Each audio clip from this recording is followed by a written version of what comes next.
Rasanya sangat melankolik, mengingat Visipol sangat sunyi hari ini, bertepatan di awal tahun 2023, di mana banyak saudara, kawan, sejawat telah pulang ke kampung halaman, bertemu bersama keluarga, mengendam rasa di sana, dan itulah sebab kenapa Jogja, Visipol terasa sangat sepi, hening, senyap, dan membuat kita ini sebagian orang yang masih ada di sini merasa melankolis. Di keheningan dan kesunyian ini, barangkali saya lebih bisa jujur untuk berbincang dengan alam, mengutarakan apa yang saya pikirkan dan apa yang saya rasakan selama ini. Pengalaman 2022 sudah lebih dari cukup untuk membentuk seorang galau hingga hari ini. Atas setiap hal yang saya ambil, atas setiap pilihan yang saya perjuangkan, inilah hasil dari keseluruhan. Barangkali video ini akan menjadi video pamitan kepada semua kawan, sejawat yang pernah membersamai saya di sini. Dan saya juga bukanlah aktor signifikan dan paling sentral, karena terlalu banyak warna, terlalu banyak nama, terlalu banyak lembaga, terlalu banyak wajah yang saya lihat adalah satu proses kolaborasi pengalaman di sana. Di balik ini saya ingin sedikit bercerita barangkali sudut personal yang selama ini tidak pernah saya sampaikan, yang menjadi dasar kenapa kalau dengan segala konfliktual, dengan segala pilihan konfrontatifnya, izinkan hari ini saya berterus terang dan jujur atas apa yang saya lakukan. Saya meyakini bahwa saya memang dilahirkan untuk mempertanyakan suatu hal yang menurut saya tidak ideal, yang menurut saya ada suatu permasalahan di sana. Barangkali saya sering menggusik kawan-kawan dan membuat orang berpikir lebih keras, orang berpikir ulang mengenai apa yang sudah dia jalani, dan itu sangat tidak nyaman. Itu sangat membuat kita dalam kondisi yang mencoba untuk mempertanyakan kembali semua hal itu. Tapi apakah itu salah? Apakah upaya kita untuk serius bertanya atas kehidupan ini itu salah? Berbicara mengenai keluarga mahasiswa Visipol UGM, kita akan menemukan di anggaran dasar KM Visipol terbentuk 10 November 2012, di mana waktu itu bertepatan dengan Kongres Mahasiswa, Kongres KM Visipol.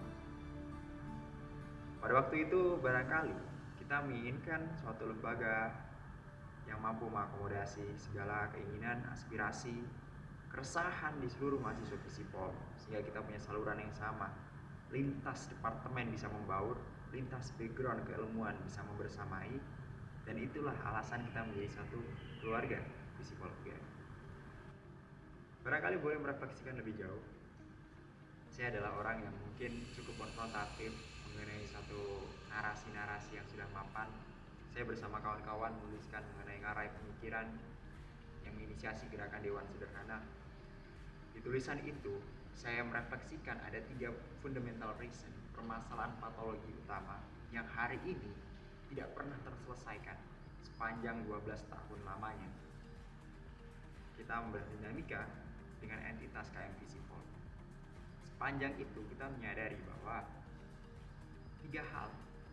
Yang pertama berkaitan dengan bagaimana kita tidak memiliki alur koordinasi, konsultasi, dan pertanggungjawaban yang jelas antar lembaga.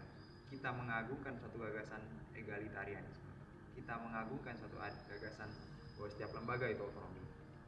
Kita menginginkan suatu kesederajatan bagi semua lembaga, tapi gagal menciptakan satu alur yang spesifik sebagai satu komunitas kerja. Dan yang kedua, seakan-akan lembaga hari ini berjalan sendiri-sendiri, mengeksklusikan dirinya, menciptakan proker-proker sendiri untuk dicapai sendiri, tanpa pernah memperlihatkan kembali bagaimana kita merefleksikan entitas keluarga ini sebagai satu Visipol yang sama. Dan yang ketiga, bias representasi yang selalu menjadi ocehan. Itu adalah permasalahan yang sering kali disepelekan. Hari ini yang tercipta adalah perebutan panggung eksistensi di antara lembaga. Hari ini yang tercipta adalah bagaimana konsekuensi diperebutkan dan orang tidak lagi mempertimbangkan bagaimana konektivitas itu, tapi memperhatikan suara siapa yang paling legitimasi. Bukankah itu dinamika yang tercipta selama ini? Apakah menurut kalian itu tidak bermasalah mempertengahkan hal itu? Barangkali yang awalnya tidak masalah, tapi setelah kalian renungkan kembali, ada satu significant problem di dalamnya. Saya hanyalah hal pengganggu yang hadir di tengah tidur siang kalian. Dan ketika suatu pilihan bukan justru mendengarkan, tapi justru mengenyahkan, dan kalian akan tidur selamanya dalam mimpi-mimpi yang tidak pernah nyata. Saya adalah orang yang selalu sendirian. Saya adalah orang yang selalu memimpikan suatu gagasan ideasional yang tak pernah dibersamai barangkali. Saya merasakan itu. Barangkali memang saya tidak memiliki suatu pemahaman yang sama dengan kawan-kawan. Saya memiliki suatu lintasan yang tidak relevan dalam kondisi kawan-kawan punya pikiran. Tapi setidaknya, bukankah itu hal yang rasional dalam diskursus intelektual kita? Bukankah narasi-narasi pembaruan itu harus dipertimbangkan, bukan justru dinyahkan ketika pertama kali diusulkan? Saya tidak membangun suatu narasi atas dasar rasa sakit, tapi saya menyadari bahwa siapapun yang mengutarakan ide yang menang harus visibel, yang mendapatkan suatu pembaruan harus visibel secara keseluruhan. Biarlah ini menjadi suatu mimpi yang barangkali bisa dilanjutkan oleh entah siapapun itu di masa yang akan datang, bahwa ada permasalahan yang belum pernah terselesaikan, bahwa masih ada suatu tanggung jawab amanah yang seharusnya masih bisa kita pertimbangkan bersama jalan keluar yang sedemikian apa.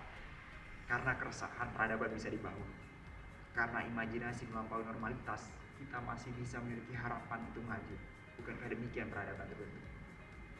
Izinkan dan biarkan pikiran kalian melampaui wacana cakrawala normal.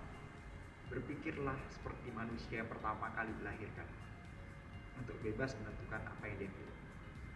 Tapi sebenarnya apa pengaruh hal ini dengan dinamika yang lebih kontekstual, yang lebih makro? Kesibukan kita dalam menciptakan suatu dialektika kelembagaan yang tak pernah selesai itu menjadi suatu presiden bahwa kita tidak pernah memikirkan suatu hal yang lebih esensial dan substansial. Kita sangat menyibukkan diri hari ini dengan dinamika kelembagaan yang semakin kompleks. Ketika pertama kali saya menjadi majelis mahasiswa, saya berpikir bahwa untuk idealitas sistem ini bisa bekerja secara baik, saya harus memposisikan lembaga legislatif mengawasi lembaga eksekutif sedemikian rupa, menyuarakan koreksi-koreksi secara signifikan dan progresif. Ketika itu saya memimpikan suatu progres daripada sistem ini akan berjalan. Akan tetapi per hari ini, apa yang kita miliki? Per hari ini, apakah kita hanya disuguhkan dengan fenomena konfliktual belaka? Apakah kita teramat senang melihat suatu persamuhan, persinggungan yang tidak pernah berujung hingga kapan? Yang setiap orang di luar lembaga bertanya apa yang terjadi, kenapa teramat sebercanda itu, tidak berfokus pada kebermaknaan awalnya. Apakah itu yang kita inginkan? Kenapa kita hanya gandrung dengan dinamika konfliktual di antara lembaga? Padahal kita juga bertanggung jawab penuh atas konseptual sinergitas mereka. Bagaimana kita menciptakan suatu basis yang lebih terkonstruksi matang. Saya mengistilahkan di narasi pemikiran itu adalah bagaimana kita menciptakan suatu lembaga pelaksana dan lembaga aspiratif. Dua hal ini tidak memiliki tendensi kecenderungan untuk saling berkonflik, tapi bagaimana aspirasi yang telah terumuskan memiliki dasar pelaksanaan dan lembaga yang lebih teknokratis. Hanya konstruksi sederhana ini kita ciptakan teknokratis di suatu lembaga pelaksana yang mengumpulkan orang-orang akomodasi dari lintas departemen sebagai satu ruang kebersamaan kerja kolektif. Kita mengimajinasikan bahwa kita tidak lagi memperdebatkan konstruksi kenegaraan di basis kekeluargaan yang sedang kita buat. Bagaimana mungkin di luar kita mencoba untuk merontak rebel atas suatu sistem kenegaraan, ya politika jodoh, tapi sendiri kita menjadi pribadi yang hipokrit karena memperlakukan itu secara perlahan di dinamika keluarga kita. Kenapa kita harus memperlakukan itu? Itu barangkali bukan suatu permasalahan, tapi layak untuk dipikirkan. Mari berpikir lebih luas. Mari melihat lebih jauh kondisi apa sebenarnya yang sedang kita hadapi. Kalau kita bicara mengenai dinamika pendidikan hari ini, kita dihadapkan dengan sebenarnya musuh bersama yang barangkali tidak setiap orang bisa mendefinisikan itu secara berani. Hari ini kita menghadapi suatu institusi pendidikan yang dihadapkan dengan deterministik ekonomi. Kita dihadapkan dengan suatu pergeseran mendasar untuk melihat pendidikan bukan sebagai suatu proses lintasan panjang, melainkan hanya ukuran-ukuran produktivitas. Padahal kita harus melihat pendidikan bukan hanya sebatas suatu capaian-capaian tahunan, melainkan bagaimana dia menciptakan suatu lintasan-lintas generasi yang mewadai ide-ide dan gagasan kebaruan tatanan sosial yang ada. Kita, generasi pendidikan hari ini, itu merupakan hasil daripada 40 tahun, 50 tahun yang lalu, di mana setiap orang berkumpul dan menarasikan pedagogi pembelajaran, orientasi pembelajaran. Kita adalah hasil pada beberapa generasi yang sudah lewat, dan itulah pendidikan. Mengimajinasikan pendidikan secara dikotomis, secara pendek, itu membuat kita hanya melihat pendidikan sebagai suatu komoditas. Kalau dalam istilah Breslew dan juga O'Brien, dia melihat bahwa pendidikan pada masa kontemporer tidak lebih pada simulacrum, atau bagaimana kebermaknaan yang terasa nyata di ruang kelas tapi tidak pernah diwujudkan secara radikal. Atau dalam penekanan lain, dia mengatakan bahwa barangkali ini adalah educational spectacle, hanya sebatas pertontonan yang bahkan kita tidak merefleksikan satu pencapaian yang konkret. Apakah itu? Bukankah akhirnya menjadi permasalahan yang esensial kita lakukan dan kita fokuskan? Dalam istilah kawan, dia mengistilahkan bahwa kita sedang mengalami astonishing displacement of society. Kita mengalami satu perubahan yang mencengangkan, satu perubahan yang tidak pernah terpikirkan sebelumnya, di mana terjadi pergeseran. Dalam istilah Ball ada yang namanya komoditifikasi, di mana yang awalnya itu adalah use values bergeser menjadi access values.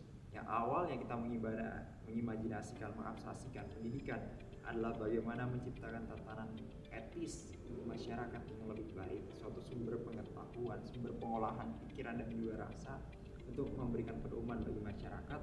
Tapi akhirnya kita hanya melihat bagaimana kualitas pedagogi itu di dalam relasi komodifikasi. Kita hanya meninjau bagaimana kompetisi di antara penyedia layanan pendidikan itu sebagai tolak ukur menciptakan pendidikan yang absah.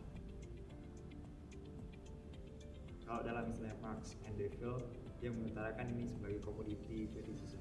Dia melihat bahwa relasi antar barang telah menggeser relasi sosial yang mendasar ini. Pendidikan barangkali hanya sebagai pertukaran jasa yang kita terima, pertukaran kualitas produktivitas yang dihadirkan. Kita tidak lagi menemukan universitas sebagai pusat produksi gagasan, ide, knowledge. Kita kehilangan itu. Yang kita hadirkan adalah banyak sekali gelar-gelar yang hanya menjadi validasi pekerjaan tertentu. Banyak sekali research, penelitian yang hanya menjadi suatu sarana dari suatu entitas atau otoritas tertentu untuk memvalidasi apa yang mereka inginkan. Mari pikirkan, ada banyak permasalahan di ruang lingkup pendidikan yang seharusnya menjadi concern kita sebagai bagian daripadanya.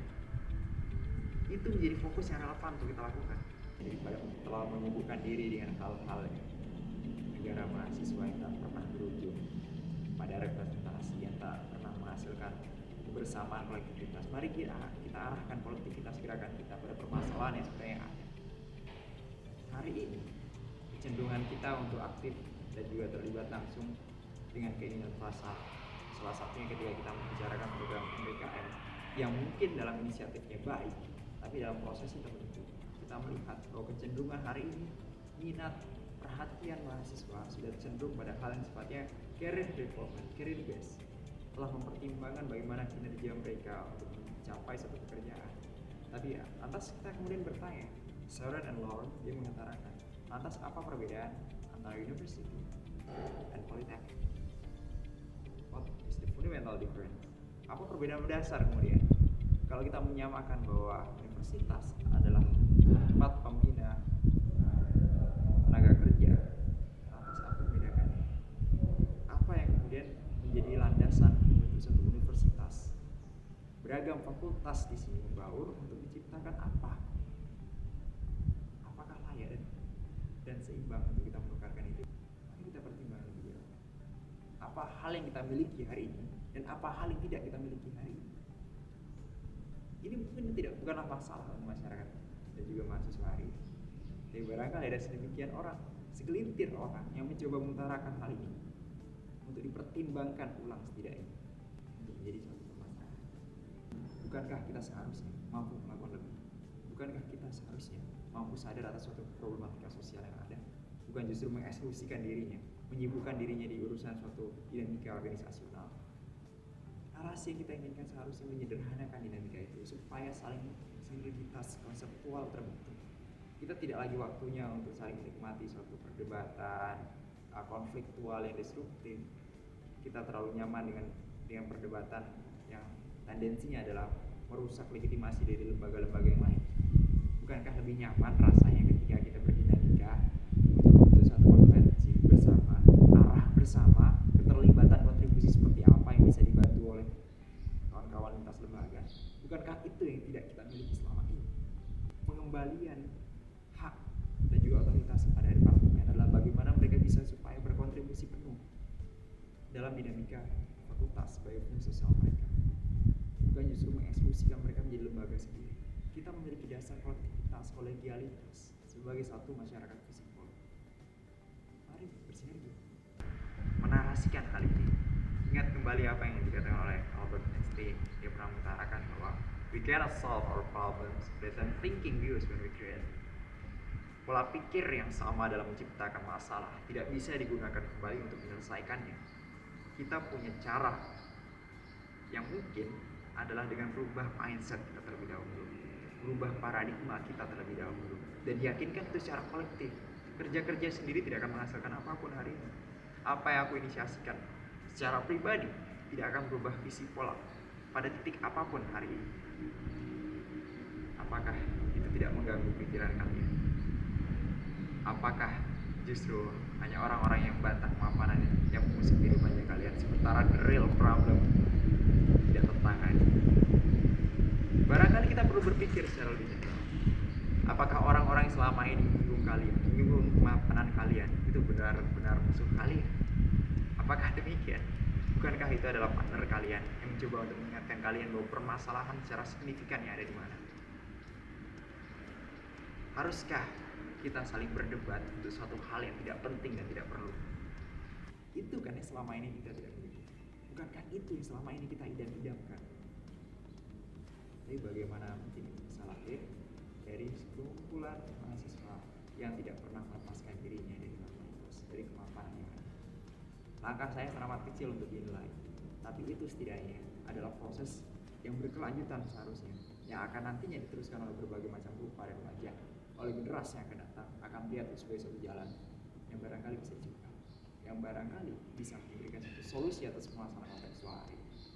Saya memiliki mimpi sederhana, bahwa setidaknya akan lebih banyak orang yang mengerti atas pola pikir orang-orang di luar normalitas, atas orang-orang yang mengambil jalan yang beda daripada orang lain. Akan banyak orang yang mengerti dan merangkul mereka, bukan justru menelantarkan atau menyahkan mereka di dunia yang lain.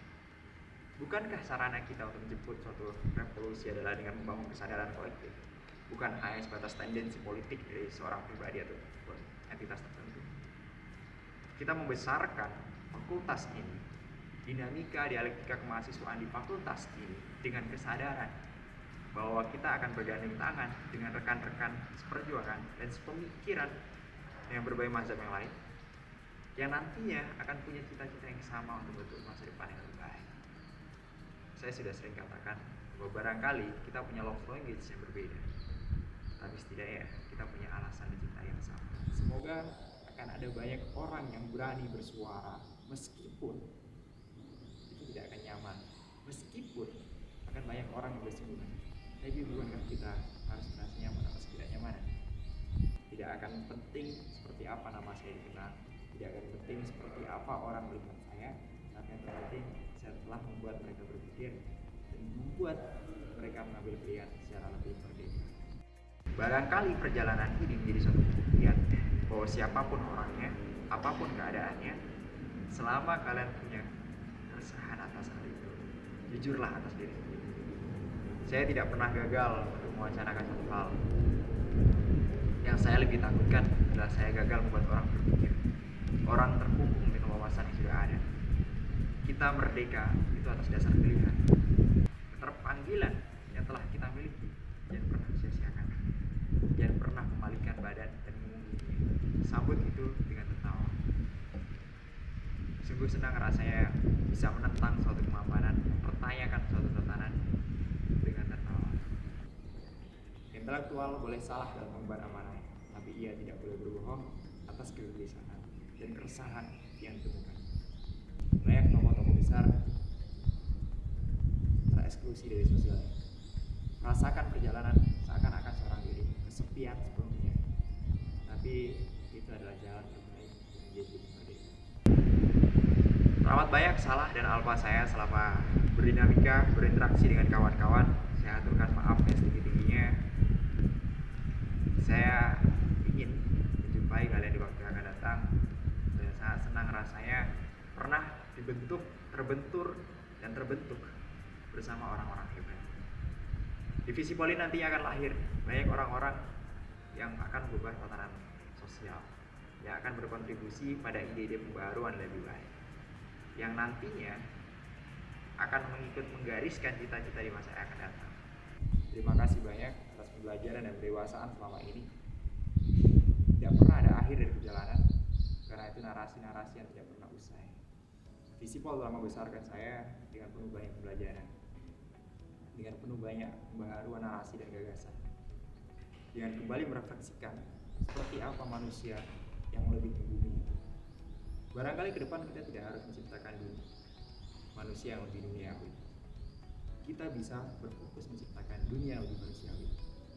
Cara-cara ke depan adalah mimpi untuk mewujudkan itu. Terima kasih atas segala hal, dan saya juga mengaturkan maaf apabila sepanjang dinamika dan kawan-kawan masih ada banyak kesalahan, kealpaan. Sebagai satu manusia yang penuh akan kekurangan, sebagai suatu homo prudensia yang senantiasa bermain-main dengan imajinasi, mohon maaf apabila sepenuhnya tidak mampu menciptakan burung penghuni untuk visi politik.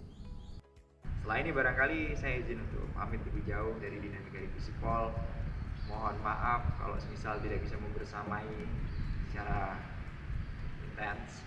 Tapi barangkali itu bukan karena saya enggan, dan memang semesta yang menginginkan cara lain.